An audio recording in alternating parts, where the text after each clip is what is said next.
Ողջույն սիրելի աշակերտներ։ Առանց սննդի մարդը կարող է ապրել մոտ 30 օր, սակայն առանց ջրի ընդամենը 3-ից 4 օր։ Արդեն կռահեցիք, այսօր մենք ուսումնասիրելու ենք ջրոլորտի էկոլոգիական հիմնախնդիրները։ Երկիր մոլորակի ջրային համակարգերը գտնվում են ինչպես միմյանց, այնպես էլ մթնոլորտի և քարոլորտի հետ կապի մեջ։ Ներկայացնեմ մի քանի թվային տվյալներ երկրի վրա ջրային պաշարների քանակության վերաբերյալ, այսպես. Ջրի համաշխարհային պաշարների 97.5%-ը բաժին է ընկնում աղի ջրերին։ Հայաստանի Հանրապետության ջրային պաշարները կազմում են մոտ 17 կիլոմետր խորանարդ։ Քաղցրահամ ջրերի պաշարները կազմում են 35 միլիոն կիլոմետր խորանարդ ամբողջ աշխարհում։ Քաղցրահամ ջրերը հիմնականում կենտրոնացված են գետերի ցանցում, լճերում, սառցադաշտերում, ճահիճներում, մթնոլորտի մեջ, գրունտային ջրերում և ջրավազաններում։ Ջրային պաշարների հիմնական աղտոտումը կատարվում է մարդու տնտեսական գործունեության հետևանքով։ Ջրային պաշարները հիմնականում աղտոտվում են մոտ 400 տեսակի աղտոտիչներով, որոնցից ամենավտանգավորը քիմիական, կենսաբանական և ֆիզիկական աղտոտիչներն են։ Ջրի աղտոտման էկոլոգիական հետևանքներն առաջ են բերում ջրային էկոհամակարգերի բաղադրամասերի կայունության խախտման, ինչպես նաև ջրում բնակվող տարբեր կենդանի օրգանիզմների կյանքի և առողջության համար վտանգավոր թափոնների կուտակմանը և նաև քաղցրահամ ջրամբարների ճահճացմանը։ Ցավոք, այսպիսի երևույթ է նկատվում նաև Սևանա լճում։ Հայաստանի տարածքով հոսում է մոտ 9479 գետ և գետակ, ինչպես նաև կան մեծ և փոքր լճեր։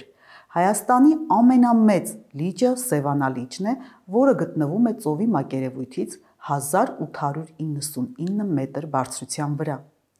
Այսօր ջրային ոլորտի պահպանության խնդիրների շարքում առավել կարևոր է Սևանա լճի էկոլոգիական հիմնախնդիրը, քանի որ այն հանդիսանում է ոչ միայն Հայաստանի, այլ նաև ամբողջ տարածաշրջանի խմելու ջրի ապագա միակ պաշարը։ Վերջին 70 տարիների ընթացքում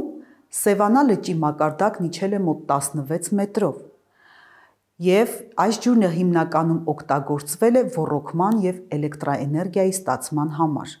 20-րդ դարի երկրորդ կեսին կառուցվեց Արփասևան թունելը, որով Արփագետի ջրերը ուղղվեցին դեպի Սևան,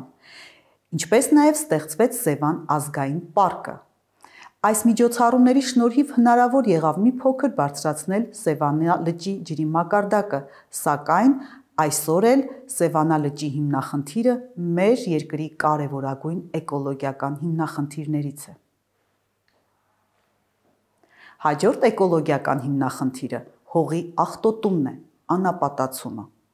Հողը մեծ նշանակություն ունի ինչպես բնության, այնպես էլ մարդու կյանքում։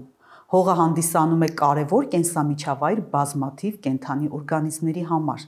Նրա կարևորագույն հատկությունը բերիությունն է, որն արտահայտվում է բույսերի բերքատվությամբ։ Մարդու կյանքում հողը նույնպես ունի մեծ նշանակություն, քանի որ մարդու կողմից ստացվող էներգիայի 88%-ը որպես սնունդ ստանում ենք հողի մշակումից։ Սակայն մարդու կողմից հողերի ոչ ճիշտ մշակման հետևանքով կարող է առաջանալ հողերի էրոզիա, ճահճացում և աղակալում։ Հողի բերիությունը հիմնականում կախված է կատարվող գյուղատնտեսական աշխատանքների բնույթից։ Հողի ժամանակին պարարտացումը, ոռոգումը, մշակումը, ինչպես նաև ճիշտ ցանքաշրջանառությունը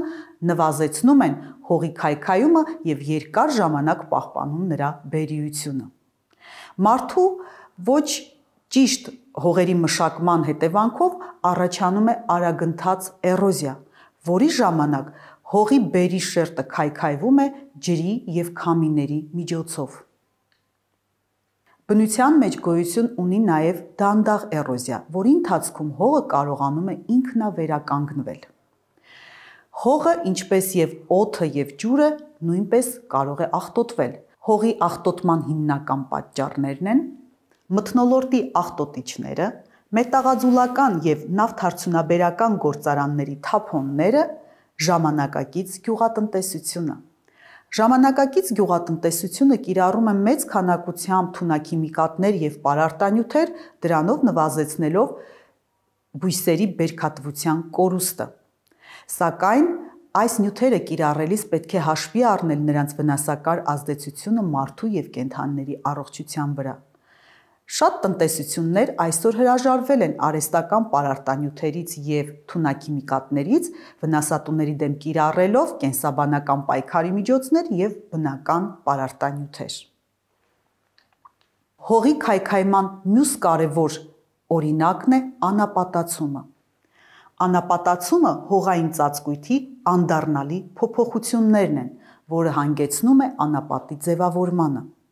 Ցավոք, այս գործընթացները նույնպես անմասն չեն մարդու տնտեսական գործունեությունից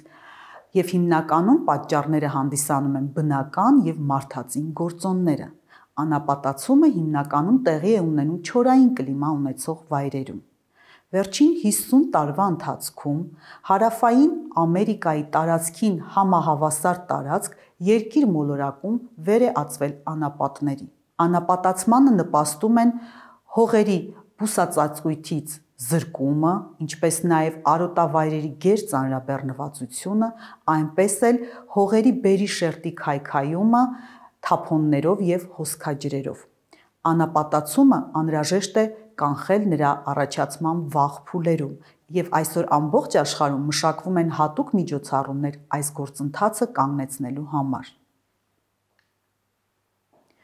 Հայաստանի Հանրապետությունը գտնվելով մեր արևադարձային չորային կլիմայի գոտում նույնպես ենթարկվում է անապատացման գործընթացներին, ինչպես երևում է քարտեզից, մուգ հատվածով նշված մասերում ենթակա են անապատացման գործընթացներ։ Հայաստանի Հանրապետության հողային ռեսուրսների պահպանման համար անհրաժեշտ է կիրառել որոշակի քայլեր, դրանք են. Հայաստանում հողային պաշարների պահպանության համար անհրաժեշտ է կատարելագործել հողերի պահպանության եւ օգտագործման պետական վերահսկողությունը, ստեղծել աղտոտված հողերի վերականգնման հիմնադրամ, կանխարգելել տարբեր աղտոտիչների վտանգավոր ազդեցությունը հողերի վրա։ Սիրելի աշակերտներ, մտածեք, ինչպես կարող է անտառատնկման աշխատանքները խոչընդոտել էրոզիայի առաջացմանը։ Այսօր այսքանը։ Շնորհակալություն։